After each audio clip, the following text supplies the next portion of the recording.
Okay, very interesting what you were talking about, and thanks also for the opportunity to be here. I don't have that much time. I will keep it very, very short, and whoever is interested can reach out to me.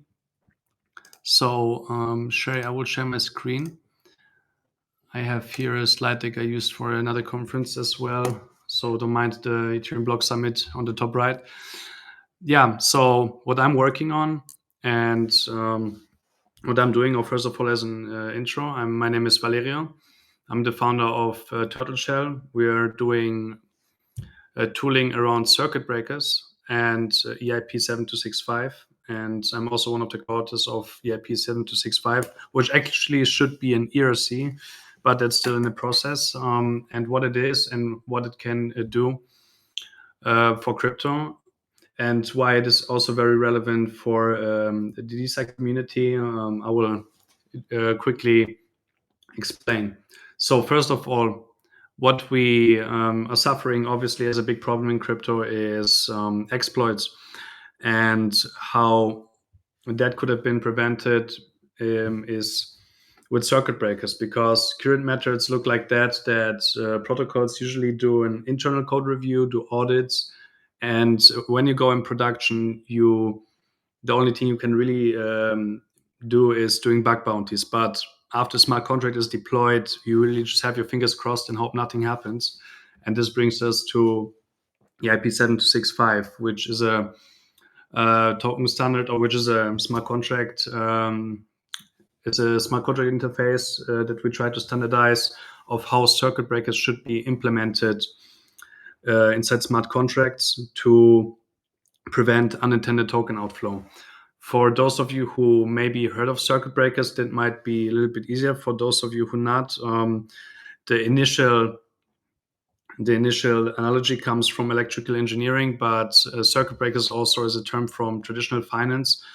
And circuit breakers are a regulatory instrument that are since 1988 mandatory by the SEC on every stock exchange.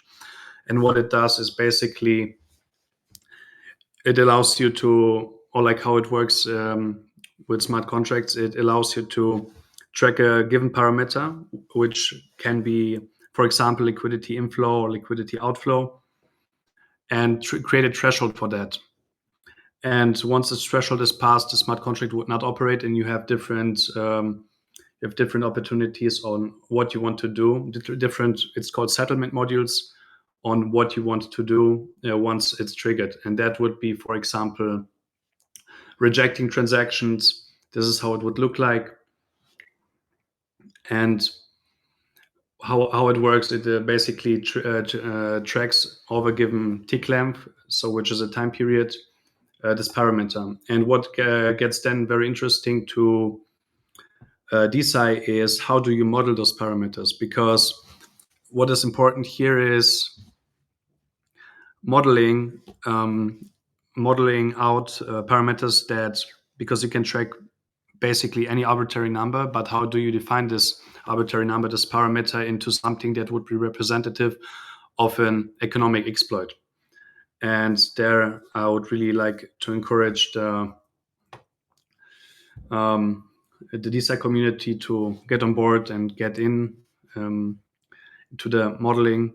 That's also why I really would love to have here some exposure. And what it allows as well is you can mathematically determine the maximum economic exploit, the maximum economic impact of an exploit. Because when you have circuit breakers implemented in a smart contract, you know under which circumstances will operate and under which not.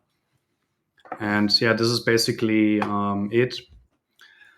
I really have to jump in 3 minutes on another call, so I don't have much more time here. But I hope I could give you a brief summary of what circuit breakers are and how they work.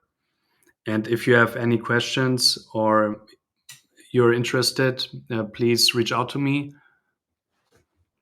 and send me an email, valerio@turtleshell.xyz, or you will find me otherwise, Valerio_Eve on Twitter. Would really love to hear back from you. Thanks again for having me here.